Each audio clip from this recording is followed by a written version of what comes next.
Hi guys, Daz here with another episode of my 1 week later comic book recaps. And this time it's episode 7, and this time I am discussing books that were released on the 16th of January 2018. Basically, I'm talking about what's going on with these books on the secondary market. And I'm going to start with the cover of the week for sure, from my second favourite artist.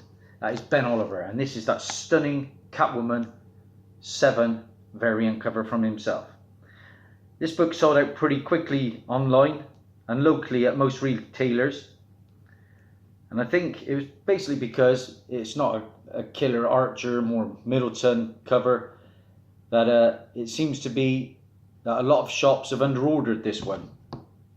This was a book that wasn't heavily ordered. Now, some sales topped the $20 mark, but since then, most recent sales have put this book down to about $10.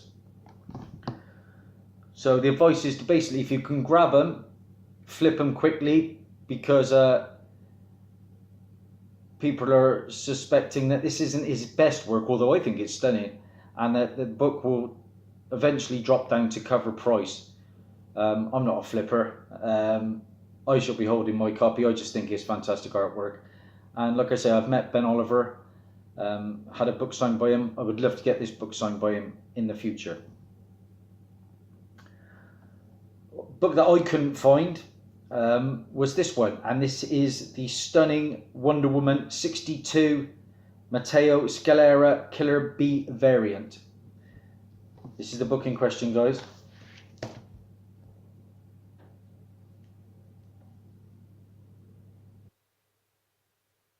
Wonder Woman 62. That is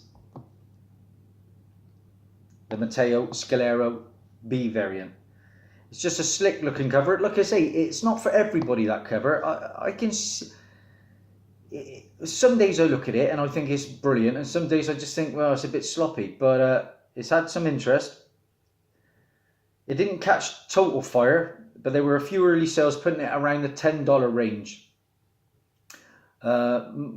Most recent sales have put that one slightly above cover, so you're talking about the $6 to $7 range. Either way, it's still a nice book for the collection. On to Marvel. Not a whole lot happened with Marvel on the secondary market last week, except for one book that took people by surprise, and that was this one, The Uncanny X-Men number 10, the David Finch variant cover. Now this book is doing quite nicely. That's the book in question, the David Finch X-Men 10 variant cover.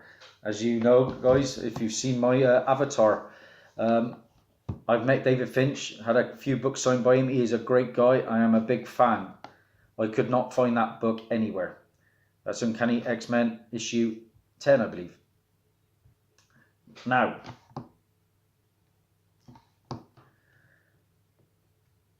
you couldn't find this for cover price at most retailers, while Midtown listed theirs for cover price. So not sure what the hoops the retailers had to jump through to qualify for this, but this book ended up peaking at around the $30 range for a majority of its sales initially. And since then, some are still selling at that price. A few auctions recently ended at around $9. But if you can find these, it's a quick flip potential for sure. It is a sweet cover, but it's not going to stay around $30. If you've got a copy though, stash it away. It could be a long-term hold. On to the indie and small publisher books.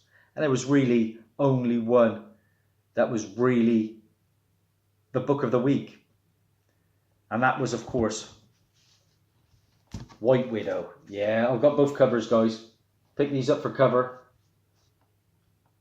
Absolutely stunning. Now, people are saying this isn't the best read. I disagree. I thought it was a fantastic read.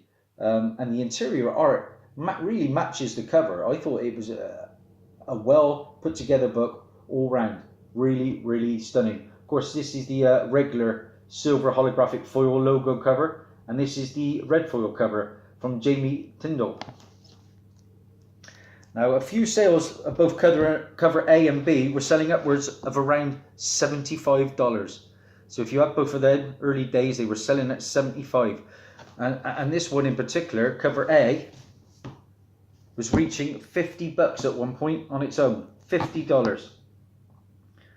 Since the peak, a lot of recent sales put the regular cover A and B, so both of these now are going for around $20. This book has a ton of alternate covers from retailers covers, and that are doing well on the secondary market as well. If they're still a great book to grab if you can find them cheap. There's a lot of quick flip potential still, and that for me wraps up what wasn't the biggest week. So there wasn't a lot more on the indie market to wet my whistle anyway. So for me, the books of the week in bronze medal position has to go to that stunning Ben Oliver Catwoman 7 cover. That's my bronze. The silver has to go to Uncanny X-Men issue 10, the David Finch variant. That's the silver medal of the week. And of course, the joint goes to White Widow. Both covers selling crazily hot. And that is from Absolute Comics Group. I hope you managed to find these books, guys. I really do. I don't think they're going to slow down. I think they are going to stay around the $20 range. Just a quick recap. That's Daz over now. Bye for now.